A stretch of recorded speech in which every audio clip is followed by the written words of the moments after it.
Eu já quero convidar a igreja a abrir o livro de 1 João. 1 João, capítulo 1, a partir do verso 5, por favor. Carta de 1 João, a partir do verso 5. Nós vamos até o verso 10.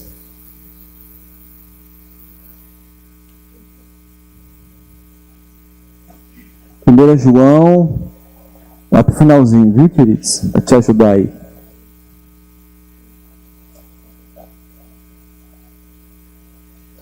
Primeira João, capítulo 1, a partir do verso 5, diz assim: Ora, a mensagem que da parte de Deus temos ouvido e vos anunciamos é esta, que Deus é luz, e nele não há treva nenhuma.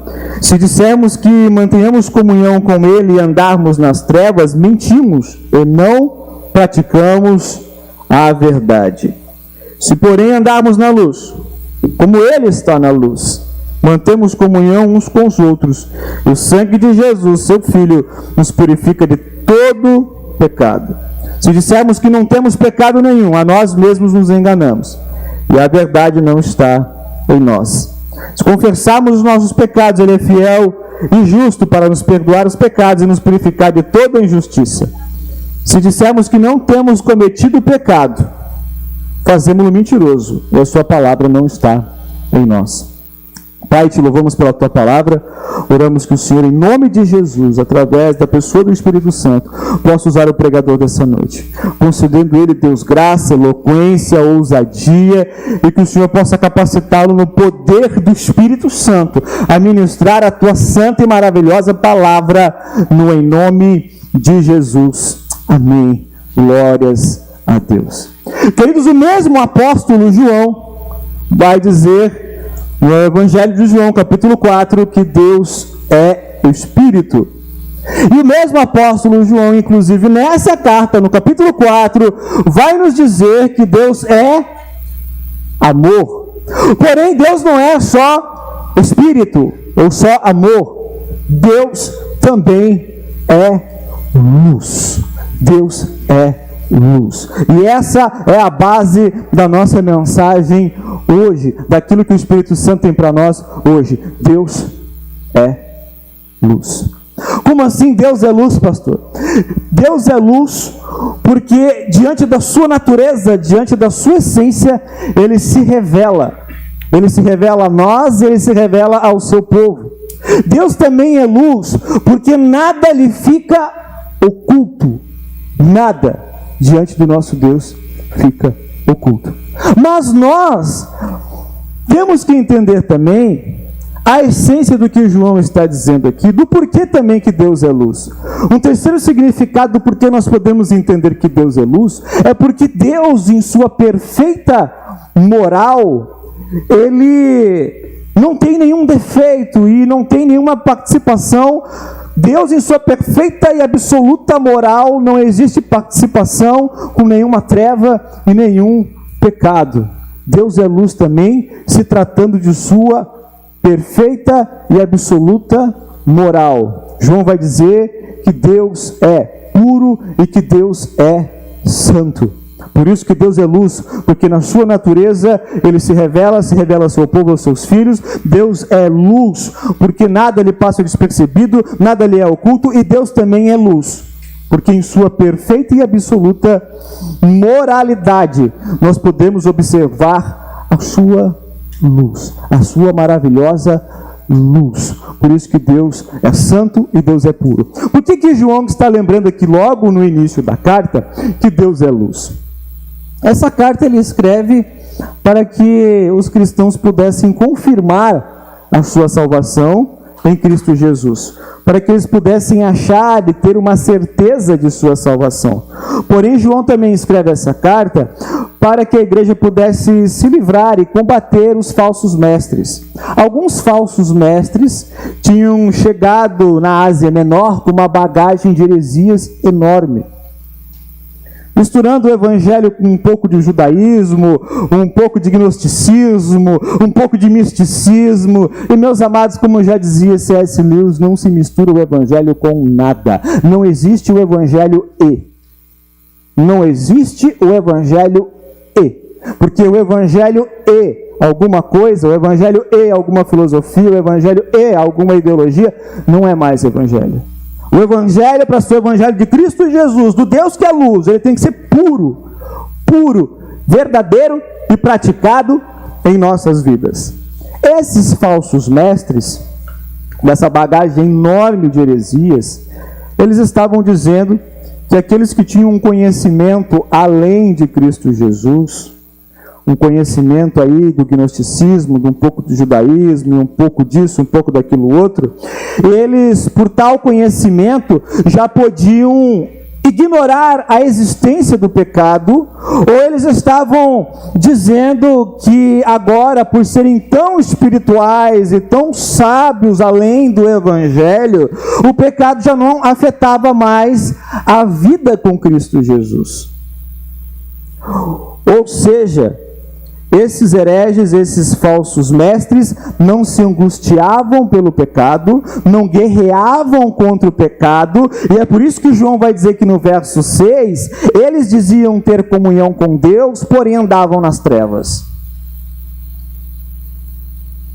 E aqui João está lembrando a essência do Evangelho, e a essência daquilo que o Evangelho deve nos levar e deve confirmar em nossa vida, que é um caminho, que é uma meta, um ímpeto de sempre andarmos em santidade.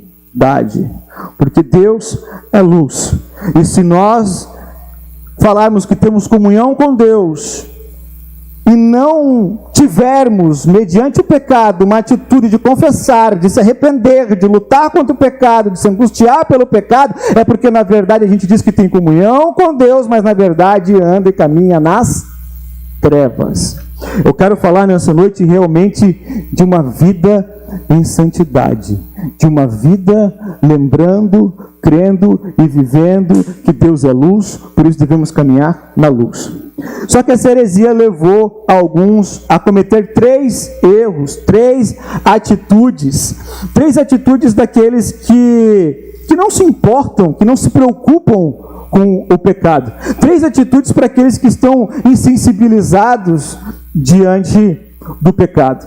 3 atitudes que acaba cometendo aquele que não guerreia contra o pecado.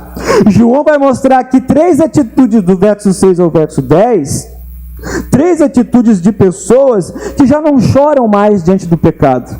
3 atitudes que pessoas que não guerreiam contra o pecado virão a cometer. 3 atitudes que, se você esquecer que Deus é luz e te chama a caminhar na luz, você pode cometer.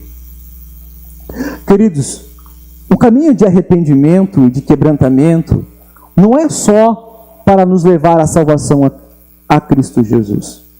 O caminho de arrependimento, de confessar pecados, de chorar, de se angustiar pelo pecado, é uma característica também daquele que foi salvo. E é isso que João está dizendo. Aquele que foi regenerado, aquele que foi salvo, aquele que foi chamado agora a andar na luz, ele não pode simplesmente tratar o pecado como algo que ele comete e comete e comete cada vez mais, e ele não se preocupa e ele não está nem aí. Nós precisamos pregar mais sobre isso. Em algumas igrejas dos Estados Unidos, os pastores presidentes já estão proibindo as pessoas de pregar sobre pecado. E nós não podemos nos esquecer, queridos, que o nosso Deus é luz. Muito se fala que Deus é amor, principalmente dessas pessoas que querem misturar o Evangelho com ideologias que não tem nada a ver com o Evangelho. Elas querem somente lembrar que Deus é amor, mas Deus não é somente amor, Deus não é somente Espírito, Deus é luz, Deus é santo. E é isso que deve ser a característica daqueles que são adotados como filhos. É essa que deve ser a característica daqueles que são discípulos, que são herdeiros com Cristo Jesus, que são embaixadores de Cristo Jesus. Nós devemos andar na luz. Porém, aquele que não guerreia contra o pecado, aquele que o pecado já lhe tornou insensível, porém aquele que o pecado já participa da sua vida e ele não se angustia para com o pecado, não chora mais, não guerreia mais contra o pecado, ele pode cometer 3 atitudes, e a primeira delas é a tentativa de enganar os outros. Olha o verso 6. Se dissermos que mantemos comunhão com ele e andarmos nas trevas, mentimos e não praticamos a verdade. Querido, o pecado é aquilo que nos incentiva a andar na ignorância, a andar cada vez mais distante de Deus. E esses mestres estavam ali ensinando a igreja a separar teologia de vida, separar de fato a vida cristã da prática da piedade. E eles, imersos em seus pecados, proclamavam que tinham vida com Deus, mas na verdade andavam nas trevas. E aí João vai dizer que a primeira tentativa deles era, na verdade, enganar os demais à sua volta. Aquele que anda no pecado, ele anda sempre na tentativa de enganar o outro. Ou seja, aquele que anda no pecado, que não guerreia contra o pecado, que não chora pelo pecado, que não se angustia pelo pecado, ele acaba se tornando mais cedo ou mais tarde o mais vil dos hipócritas. Porque aquele, querido, que não guerreia contra o pecado, que o pecado domina a vida dele, que o poderio do pecado aprisiona ele não sai mostrando isso para todo mundo. Na verdade, o pecado o transforma, como eu já falei, em o mais vil dos hipócritas, porque ele vai querer passar aquilo que ele não é, ele vai querer transmitir uma espiritualidade que ele não tem. E o engano do pecado começa em você enganar também as pessoas que estão à sua volta. Primeiro, claro que isso vai muito mais profundo e João trata, mas primeiro, uma vida de pecado leva você a querer enganar as pessoas à sua volta. É isso que o João está falando. Quando você esquece que Deus é luz, que Deus te chamou para um caminho de luz, quando você esquece que a sua guerra deve ser contra o pecado, quando você esquece que bem-aventurados são os que choram, porque serão consolados, e bem-aventurados os que choram por causa do pecado, porque não trata o pecado como qualquer coisa em sua vida, aquele que está distante, que diz que tem comunhão com Deus, mas anda nas trevas, ou seja, que anda no pecado e não está nem aí, não se preocupa com isso, não guerreia contra o pecado, a primeira coisa que ele faz é tentar enganar os outros à sua volta. Ou você vê por aí algumas pessoas dizendo que estão andando no pecado e que gostam e que é assim que vai ser, ponto final. Você não vê isso. A primeira característica do engano do pecado é levar as pessoas a enganar os outros à sua volta. E é por isso, eu concordo com a maioria dos teólogos que estão aí há mais de 500 anos nos auxiliando também. Esse é o maior problema que eu acredito hoje, que a igreja de Deus não flui no poder de Deus e não desfruta de um avivamento.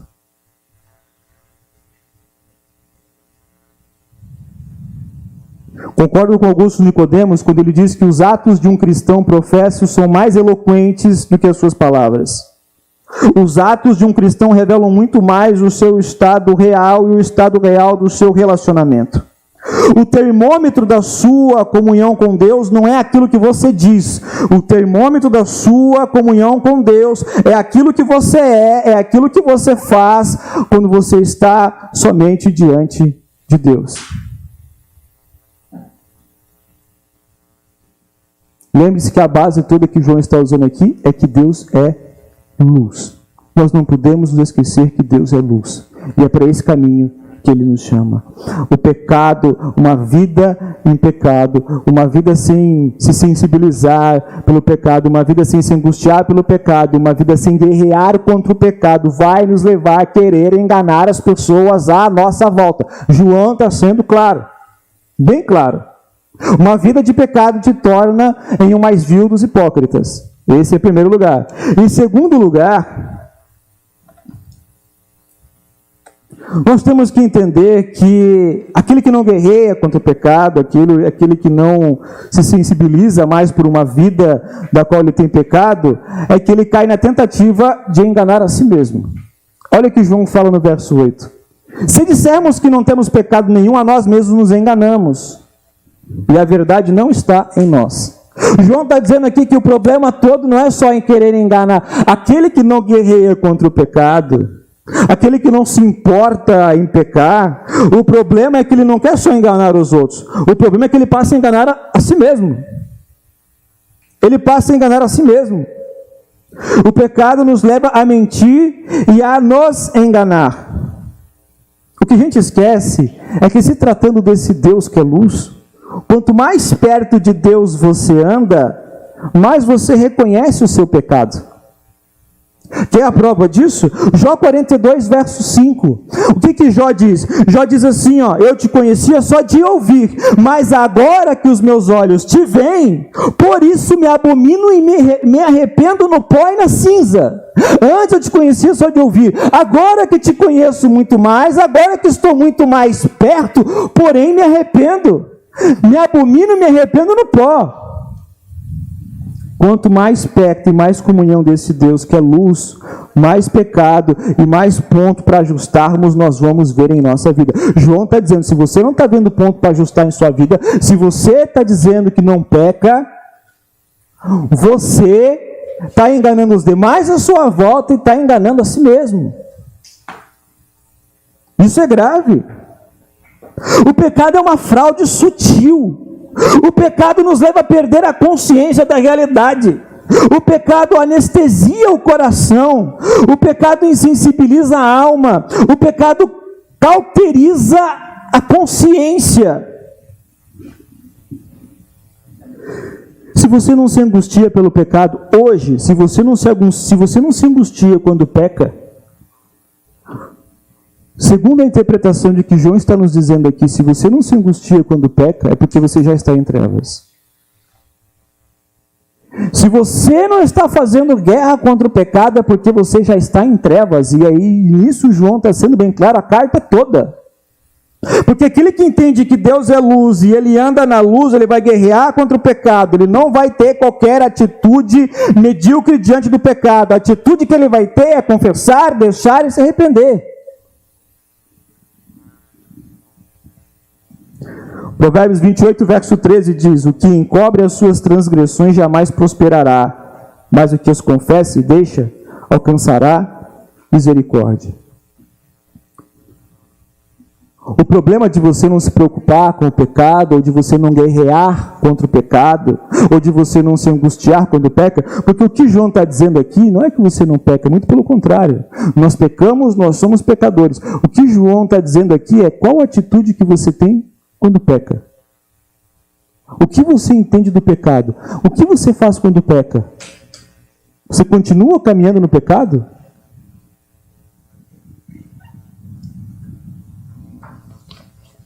Terceiro, queridos, nós precisamos entender algo. João está dizendo que aquele que não guerreia contra o pecado, aquele que não se importa de pecar, presta atenção, aquele que não se importa de pecar, ele engana os outros à sua volta, ele engana a si mesmo, e presta atenção agora.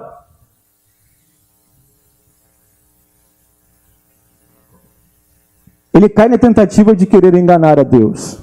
Vamos prestar atenção aqui, conversas, risos.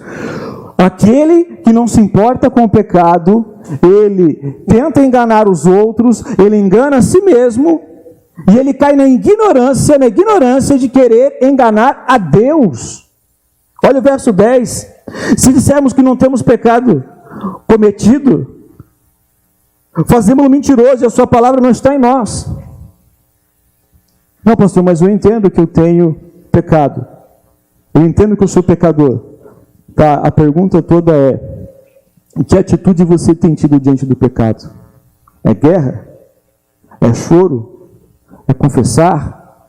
É arrependimento? Porque se você não tem uma atitude de arrependimento, você com as suas ações está dizendo diante de Deus todos os dias que você não peca. João está dizendo, fazemos-lo mentiroso.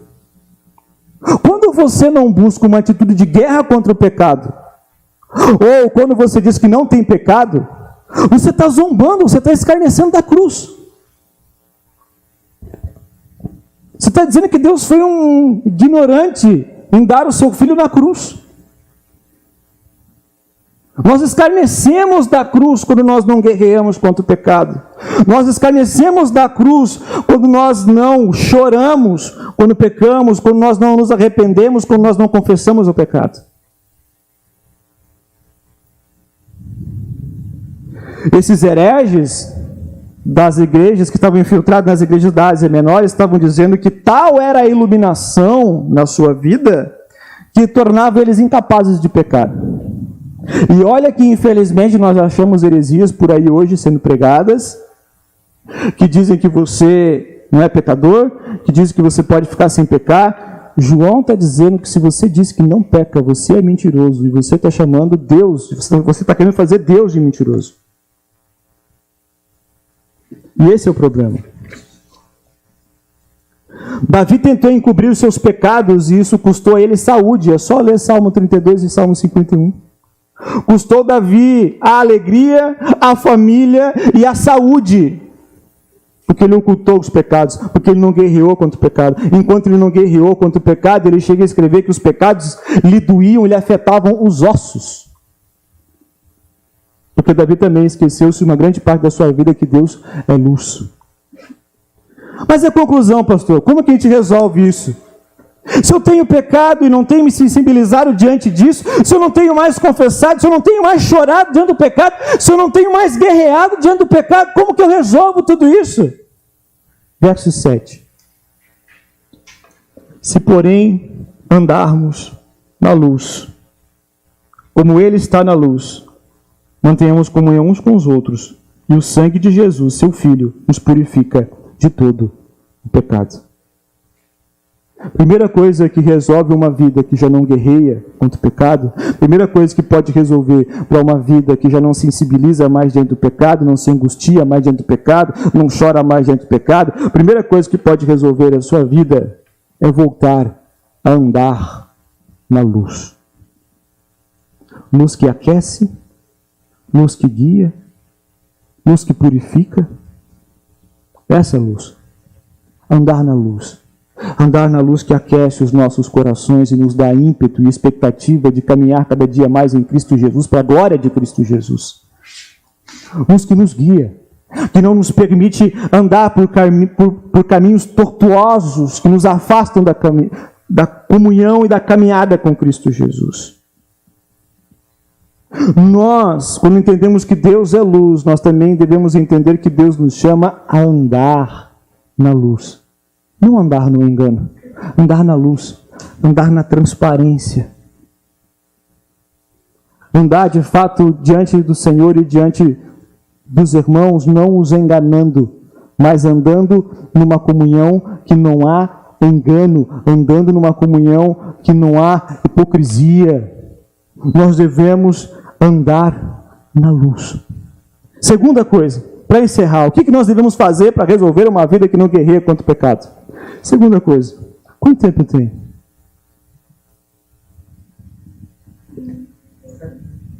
Segunda coisa que nós devemos fazer, verso 9. Se confessarmos os nossos pecados, Ele é fiel e justo para nos perdoar os pecados e nos purificar de toda injustiça. Segunda coisa que nós temos que fazer, para principalmente ajustar a nossa vida com Deus, é algo chamado confessar. A palavra confessar no grego vem de homologel, que originou a nossa palavra aqui no português, homologar. E homologar quer dizer concordar com.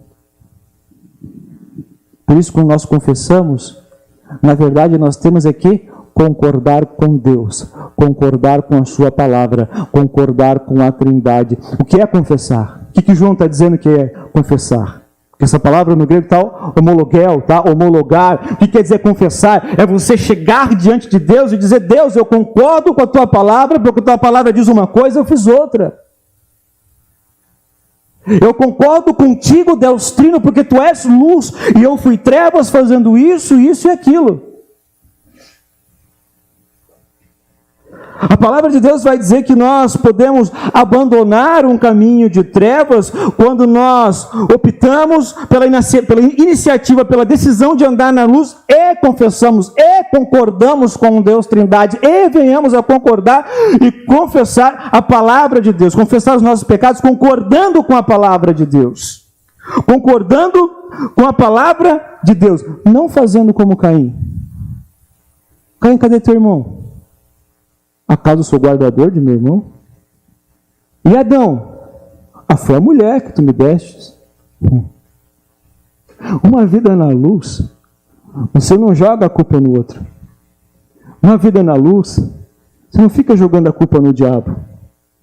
Eu caí porque o tentador pegou tão pesado, tão pesado. Por isso que eu me afastei, sabe? Porque o tentador estava ali, ó. Qual nascido de novo que o tentador não anda de redor? Qual nascido de novo que o diabo não anda de redor como o leão querendo tragar? Qual? Confessar. A culpa não foi do outro, não foi do diabo, foi minha. Eu concordo com a tua palavra. Eu me rendo à tua luz. Eu me rendo à tua luz, Senhor. Porque eu quero essa luz na minha vida. E sabe como é que João encerra esse assunto todo? Capítulo 2, verso 1. Filhinhos meus, essas coisas eu vos escrevo para que não pequeis. Se todavia alguém pecar, temos um advogado junto ao Pai, Jesus Cristo, o justo. Jesus Cristo, o justo. Verso 9, se confessarmos os nossos pecados, Ele é fiel e justo para nos perdoar. Mas, querido, o justo é aquele que justamente, a função do justo é realmente aplicar a punição. A função de alguém justo é realmente aplicar a punição. Ou aplicar aquilo que lhe é merecido, devido. Por que aqui o fiel e o justo nos perdoará se confessarmos a Ele os pecados? Porque se nós confessarmos os nossos pecados ao nosso Deus que é luz, o nosso Deus dirá: eu já puni esse pecado no meu filho, você está perdoado. Eu já puni esse pecado que você tanto cometeu quando andou em trevas, eu já puni esse pecado no meu filho. O Espírito Santo, através dessa carta, através do apóstolo João, nos alerta a vivermos na luz, a viver distante do engano, distante da hipocrisia, nos lembrando que a maior característica, uma das maiores características daquele que foi regenerado, é que ele anda em santificação, ele anda na luz, ele se afasta do engano, ele se afasta de uma vida em que ele não guerreia pelo pecado, em que ele não chora, não se angustia diante do pecado. E é isso que o João vai dizer. Se você hoje se encontra numa vida que já não mais guerreia contra o pecado, se você hoje se encontra numa vida em que você já não se angustia, não chora pelo pecado, ouça o Espírito Santo que fala por detrás da frágil carne do pregador, ouça o Espírito Santo falando ao seu coração e te chamando de novo para o caminho da luz, onde você confessa o seu pecado, deixa o seu pecado e anda na luz, tendo comunhão com Deus, tendo contentamento em Cristo, na luz de Cristo que aquece o seu coração, na luz de Cristo que guia a sua vida, na luz de Cristo que se alastra em sua vida e te mostra onde você deve se consertar com o Senhor. Lembrando que aquele que está mais perto de Deus não é aquele que vê menos pecado em sua vida, ou aquele que não vê mais coisas em ajustar em sua vida, muito pelo contrário. Quanto mais perto do nosso Deus que é luz, mais nós temos que nos ajustar, mais nós temos que buscar ajustes, mais nós temos que buscar conserto, mais nós temos que buscar reconciliação, mais nós temos que buscar realmente confessar os nossos pecados diante do advogado, do justo, do nosso Senhor, do nosso Redentor. Eu sei que a cada quinta-feira, na maioria das vezes, você tem uma palavra, muitas vezes, de força, de ânimo, de vitória. Mas, meus amados, nós não podemos deixar de pregar, de falar, de nos lembrar que o nosso Deus é luz. E Ele se agrada daqueles que andam na luz, não que andam no engano do pecado, porque o pecado vai te levar a enganar os outros, o pecado vai te levar a enganar a si mesmo, e o pecado vai te levar à incrível ignorância de você querer enganar a Deus. que nós possamos nos voltar ao Senhor nessa noite. Que nós possamos nos voltar a um Deus que é luz.